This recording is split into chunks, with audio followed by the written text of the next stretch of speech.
एकदा आदिलशाहीचा सेनापती अफझलखान छत्रपती शिवाजी महाराजांना फसवण्यासाठी निघाला। तो उंच, बलाढ्य आणि कपटी होता। म्हणाला, भेटून मैत्री करूया। महाराजांना त्याचा हेतू समजला। भेटीच्या दिवशी महाराजांनी लोखंडी कवच, धारदार वाघनख, स्टीलचे पंजे आणि कट्यार घेतली। ते प्रतापगडाच्या पायथ्याशी गेले, जिथे अफझलखान वाट पाहत होता। अफझलखान पुढे येऊन म्हणाला, मित्रा, ये मिठी मार। पण त्या मिठीतूनच त्याने अचानक कट्यार काढून महाराजांवर वार केला। पण महाराजांचे कवच घट्ट होतं। त्यांनी विजेच्या वेगाने वाघनख उचललं आणि अफझलखानावर प्रहार केला।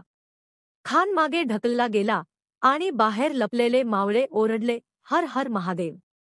संपूर्ण रणांगणात जयघोष झाला। अफझलखानाचा गर्व संपला आणि स्वराज्याचा विजय झाला। छत्रपती शिवाजी महाराज शांतपणे म्हणाले, जो कपट करतो त्याचं पतन ठरलेलंच असतं।